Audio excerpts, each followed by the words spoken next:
गुरुदेव और माँ गायत्री की चरणों में कोटि कोटि नमन। आप सभी को प्रणाम। दुर्गा सप्तशती हमारे जीवन में शक्ति का संचार करती है, लेकिन शक्ति का अर्थ हम गलत लगा लेते हैं। प्रायः लोग इसके अर्थ में अनर्थ खोजते हैं और प्रयोग में भ्रमित होते रहते हैं।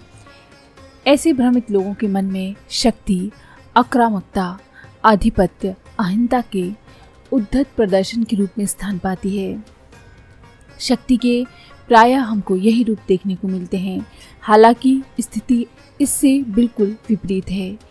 शक्ति का सत्य ना ऐसा है और ना इतना है। इसीलिए भारतीय संस्कृति के निर्माता ऋषियों ने एक ऐसी जीवन शैली विकसित की थी जो जीवन को सतत परिष्कृत करती रहे, जीवन को सुधारती रहे, ताकि हमेशा हमारा सर्व कल्याण होता रहे और हम सतपथगामी बने।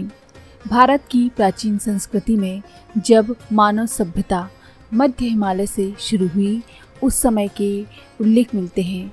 उस समय ना तो लड़ाई होती थी, ना कत्ल और ना आत्महत्या। शांतिप्रिय और सबसे सुखी लोग थे उस समय। ऐसे इसलिए ही था क्योंकि उनकी सभ्यता, संस्कृति व समाज ने उन्हें कभी क्रोध के लिए प्रेरित नहीं किया।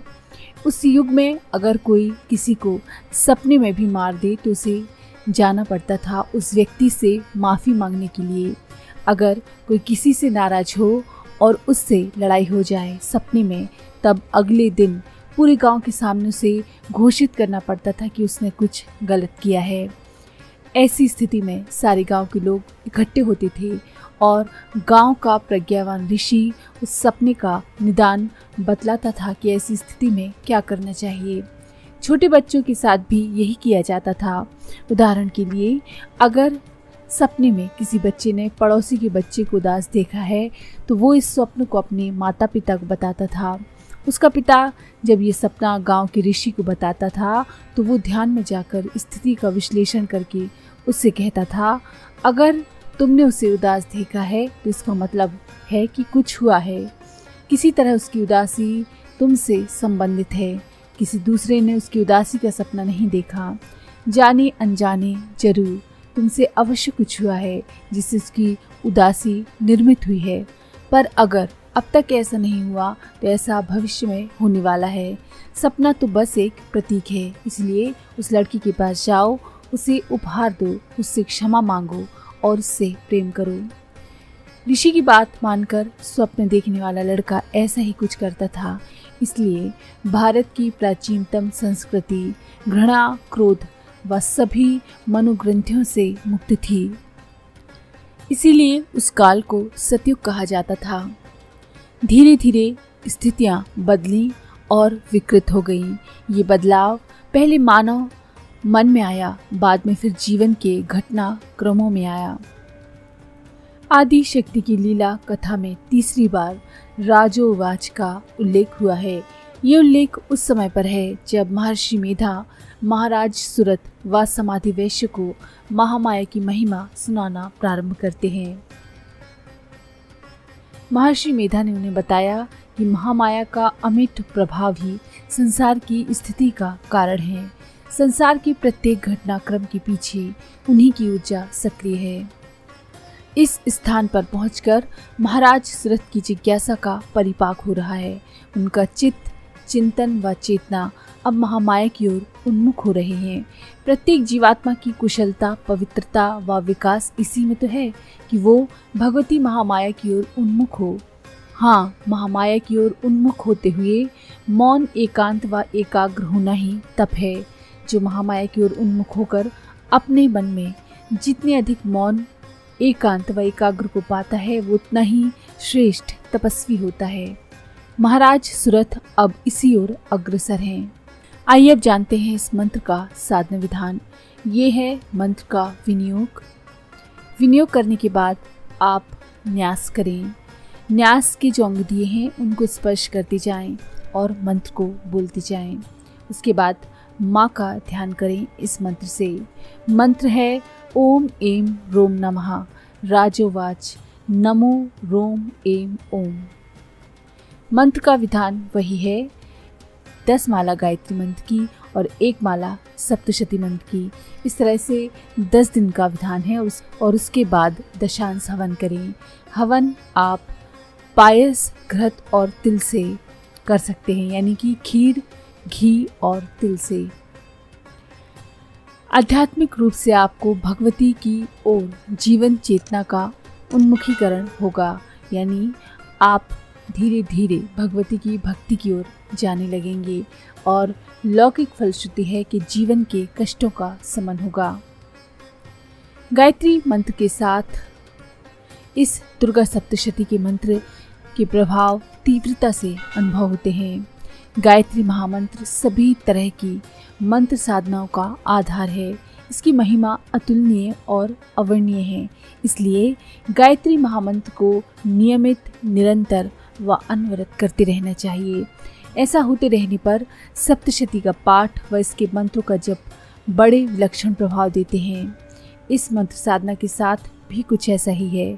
गायत्री महामंत्र के साथ इसकी साधना जैसे जैसे परिपक्व होती है, वैसे वैसे भाव, विचार व वृत्तियाँ भगवती महामाया के उन्मुख होती जाती हैं।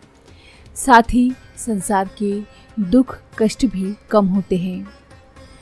अब हम दुर्गा सप्तशती के अगले मंत्र यानी पहले अध्याय के 60वें मंत्र की ओर बढ़ेंगे। भगवन काहि सा देवी महा मायेति याम भवाम। ये है मंत्र। भगवान जिन्हें आप महामाया कहते हैं, वे देवी कौन है? महाराज सुरथ ये सवाल पूछते हैं। इस मंत्र का प्रारंभ जिज्ञासा से होता है। सच कहें तो मनुष्य में व पशु में अंतर इसी जिज्ञासा का है। जिज्ञासा का अर्थ है जानने की चाहत। बिना जाने, बिना सोचे जो जीवन को जीता है और जीता रहता है, उसे पशु कहते हैं। ऐसा नहीं है कि पशुओं में जानने की चाहत बिल्कुल भी नहीं होती, वे भी जानना चाहते हैं, पर उनका दायरा सीमित होता है। उनकी सीमाएं बहुत सिमटी हुई होती हैं। पशु जानने की चाहत रखते हैं अपने आहार के बारे में, अपने आसपास की छोटी मोटी परिस्थिति के बारे में। आहार, निद्रा, भय, मैथुन, यहाँ तक पशुओं का जीवन सिमटा है। उनकी जिज्ञासाएं सीमित हैं। मन में जिज्ञासा का जागृत होना एक आध्यात्मिक घटना है। ऐसी घटना पशुओं में संभव नहीं, मनुष्यों में भी बहुत विरल है। मनुष्यों की जिज्ञासाएं भी सुखों तक, साधनों तक सिमट गई हैं। हर कोई जीवन उपयोगी साधनों के लिए जिज्ञासु है। भगवान के मंदिर में लोग इसलिए जाते हैं कि भगवान उनके सुखों को बढ़ा सकें, उनके धन में बढ़ोतरी कर सकें। अगर भगवान से ये सब नहीं मिलता तो फिर भगवान को जानने की क्या जरूरत है? साधना की भी कुछ ऐसी ही परिभाषा हो गई है। साधना से क्या होगा, मिलेगा क्या, उपयोगिता क्या है? स्वभावतः साधना के बारे में प्रायः यही सवाल पूछे जाते हैं, जिनसे सुख साधनों के बारे में हमको जानकारी मिल पाए। तभी तो ऐसे लोगों का बाजार खूब सज रहा है जो मंत्र से, तंत्र से धन कमाने के तरीके बताते हैं। किस दिन क्या करने से क्या होगा, क्या मिलेगा, जो यह बताता है उसके इर्द गिर्द भीड़ जमा हो जाती है। लेकिन ऐसी जिज्ञासा का ना तो कोई अर्थ है और ना ही औचित्य। आइए अब जानते हैं 60वें मंत्र का साधना विधान। 60वें मंत्र का विनियोग ये आपकी स्क्रीन पर है। चम्मच में जल लेकर विनियोग का मंत्र पढ़कर जमीन पर छोड़ दें। उसके बाद न्यास करें। न्यास के मंत्र आपकी स्क्रीन पर हैं, उनको बोलते जाएं और जो जो अंग स्पर्श करने के लिए बताए गए हैं उनका स्पर्श करें। उसके बाद माँ का ध्यान इस मंत्र से करें और उसके बाद मंत्र करें। मंत्र है ओम एम हंसो नमः भगवन काहि सा देवी महामायेति याम भवान नमो हंसो एम ओम। इस मंत्र का साधना विधान भी वही है। 10 माला गायत्री मंत्र की और 1 माला सप्तशती मंत्र की। इस तरह से 10 दिन का विधान है और उसके बाद प्रत्येक का दशांश हवन करें।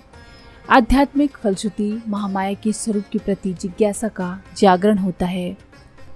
गायत्री महामंत्र के साथ इस सप्तशती मंत्र की साधना के प्रभाव बहुत ही सटीक सार्थक होते हैं। जीवन जब संकटों से घिरता रहता है, कभी ये संकट प्रारब्धवश आते हैं तो कभी हम स्वयं अपने ही अज्ञान के कारण जाने अनजाने संकटों में फंस जाते हैं। संकट जैसे भी आए, इनसे तन मन व जीवन पीड़ा पाता है। ये स्थिति तब तक बनी रहती है जब तक कि हमें संकटों से मुक्ति नहीं मिलती, त्राण नहीं मिलता। ये त्राण केवल महामाया की कृपा से ही मिलता है। और जब आप इन मंत्रों की साधना करेंगे तो आपको अपने संकटों से जरूर मुक्ति मिलेगी और माता के प्रति जिज्ञासा का जागरण भी होगा। तो अगर आपको ये जानकारी पसंद आई हो तो प्लीज़ लाइक करें, शेयर करें, सब्सक्राइब करें और बेल के आइकन पर क्लिक करके ऑल पर क्लिक करना ना भूलें। धन्यवाद।